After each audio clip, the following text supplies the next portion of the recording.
Assalamualaikum warahmatullahi wabarakatuh. Alhamdulillahirabbil alamin. Kita masih diberikan kesempatan Allah SWT untuk bertatap muka, menuntut ilmu bersama-sama di ruangan ini. Bagaimana kabar anak-anak hari ini? Alhamdulillah, semua dalam keadaan baik, sehat semuanya ya. Sebelumnya absen dulu, apakah ada yang tidak masuk hari ini? Baik, semuanya masuk tanpa terkecuali. Sudah siap laksanakan pelajaran bahasa Indonesia hari ini? Kalau sudah siap, saya minta kalian fokus dan siapkan bukunya di atas meja untuk pelajaran bahasa Indonesia kali ini. Selalu semangat dan tekun dalam belajar ya untuk kalian semuanya. Nah, untuk memulai pembelajaran pada hari ini, marilah kita berdoa bersama-sama. Bismillahirrahmanirrahim. Raditu billahi rabbah wa bil islami dina wa bi muhammadin nabiyyan wa rasulah. Rabbi zidni ilma warzuqni fahmah waj'alni min ibadihas salihin. Amin, amin ya robbal alamin. Semoga Allah SWT selalu meridhoi setiap langkah kita. Apakah kalian sudah siap pembelajaran hari ini? Sudah siap semuanya ya? Di sini apakah ada yang sering nonton televisi, membaca koran, ataupun scroll media sosial? Banyak ya, hampir semua pernah. Kalian merasa mendapatkan informasi atau tidak dari apa yang kalian baca atau dengar? Nah, dapatkan tentunya. Biasanya informasi itu disampaikan berupa apa? Nah, betul, berita. Hari ini kita akan membahas mengenai teks berita dan akan memahami bersama-sama 4 aspek dalam teks berita. Tentunya kalian sudah tidak asing lagi dengan teks berita, sering membaca maupun mendengar. Terdapat 4 aspek dalam teks berita yang akan kita bahas, yakni pengertian teks berita, ciri-ciri teks berita, struktur teks berita, dan unsur-unsur pokok dalam teks berita. Poin pertama, pengertian teks berita. Apakah ada yang tahu apa itu pengertian teks berita? Nah, teks berita adalah suatu teks yang berisikan berbagai informasi atau peristiwa mengenai suatu hal atau kejadian yang terjadi, telah terjadi, ataupun sedang terjadi, yang bersifat secara faktual dan aktual. Penyampaian teks berita dapat dilakukan dengan 2 cara, secara lisan maupun secara tulis. Jika secara lisan, biasanya kita mendengarkan di televisi maupun di radio. Jika secara tulis, biasanya kita jumpai di majalah, koran yang sering kita baca. Membaca memiliki dampak positif bagi diri kita. Seringkali kita membaca, maka pengetahuan dalam diri kita juga bertambah. Sehingga ketika kita membaca, kita memperoleh informasi. Nah, informasi itu dapat menambah wawasan ataupun pikiran-pikiran baru yang ada di dalam diri kita. Banyak sekali manfaat membaca. Misalkan kita membaca teks berita tentang pekan depan akan terjadi hujan. Maka setelah kita membaca, pengetahuan kita tahu, oh, minggu depan akan terjadi hujan, maka kita sudah siap-siap menggunakan jas hujan. Lah, itulah dampak positifnya. Jadi, ketika kita membaca, tentu sekali banyak dampak positifnya. Maka dari itu, ayo kita giat membaca, karena membaca adalah jendela dunia. Jadi, ketika kita membaca, maka pemikiran kita semakin luas, bak jendela. Seperti itu. Sudah paham sampai sini? Kalau sudah, kita lanjutkan ke poin yang kedua. Poin kedua yaitu ciri-ciri teks berita. Terdapat 7 ciri teks berita. Yang pertama, faktual. Suatu teks berita harus bersifat fakta, apa adanya, tanpa dibuat-buat. Di dalam teks berita tidak boleh ditambahkan opini pribadi, melainkan ditulis secara fakta berdasarkan kenyataan di lapangan. Yang kedua, aktual. Suatu teks berita bersifat apa adanya. Kejadian yang dituangkan bersifat nyata dan benar-benar terjadi. Yang ketiga, unik atau menarik. Teks berita harus mengandung unsur keunikan dan kemenarikan. Biasanya ada pada judul ataupun pada awal kalimat. Sehingga hanya dengan membaca judul ataupun awal kalimat, pembaca sudah ada rasa ingin membaca mulai dari awal hingga akhir. Keempat, berpengaruh bagi masyarakat luas. Tujuan berita adalah menyampaikan informasi. Tentunya informasi yang disampaikan harus berpengaruh bagi masyarakat luas atau masyarakat pembaca. Misalkan harga pangan, berita tentang cabai yang naik yang dari awalnya 40.000 menjadi 80.000 misalnya. Nah, tentunya memiliki pengaruh bagi masyarakat. Sehingga setelah membaca berita tersebut, masyarakat nih penggunaan cabainya dikurangin.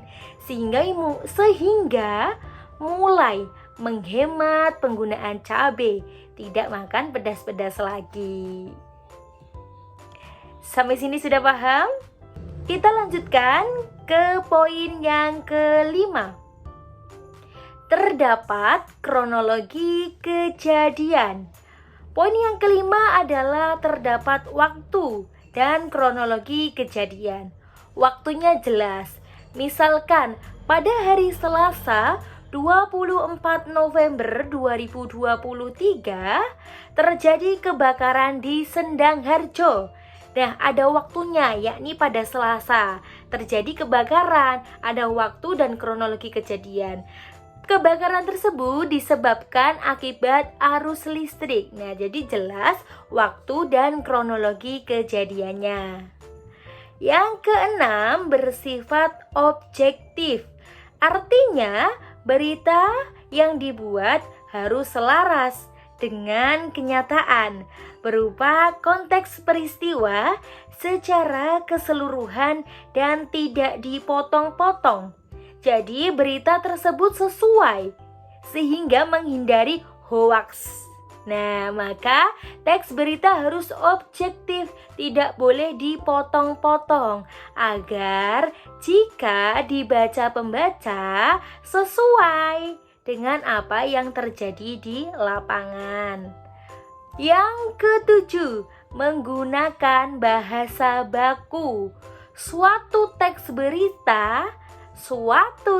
berita hukumnya wajib menggunakan bahasa baku sesuai dengan POEPI. Berbeda dengan teks-teks yang lain, teks berita harus wajib menggunakan bahasa baku. Kita lanjut ya, sudah paham? Paham, kita lanjut ke struktur teks berita. Terdapat 3 struktur teks berita.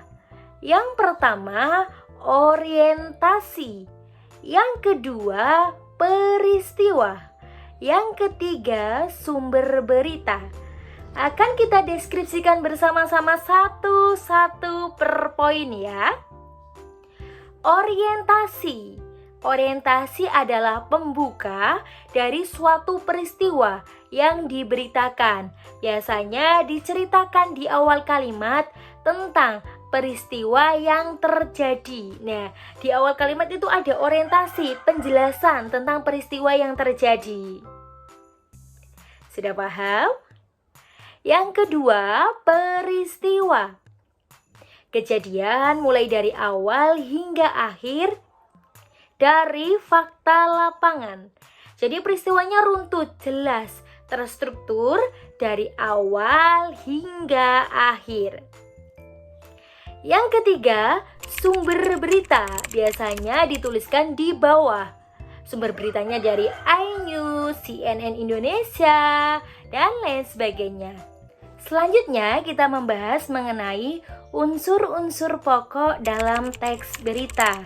Ada 5W plus 1H.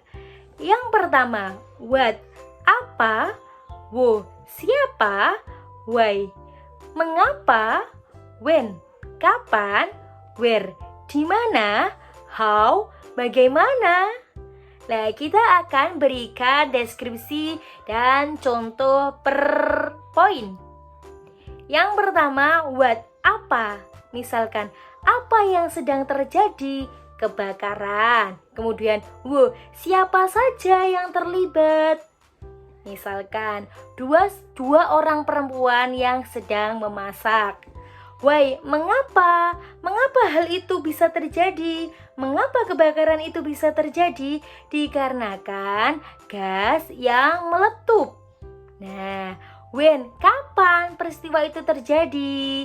Selasa 24 November 2023 misalnya. Where, di mana? Di mana kebakaran itu terjadi? Di Desa Sendang Harjo. How, bagaimana peristiwa kebakaran itu terjadi? Dikarenakan gas bocor sehingga gas tersebut mengeluarkan api dan kebakaran mulai terjadi. Unsur ini wajib ada di teks berita. Bukan teks berita namanya jika tidak ada unsur 5W plus 1H. Sudah paham apakah ada yang ingin ditanyakan mengenai teks berita? Paham semua ya? Baik, kita simpulkan pembelajaran kita hari ini mengenai 4 aspek dalam teks berita. Pengertian teks berita, ciri-ciri teks berita, struktur teks berita, dan unsur-unsur pokok dalam teks berita.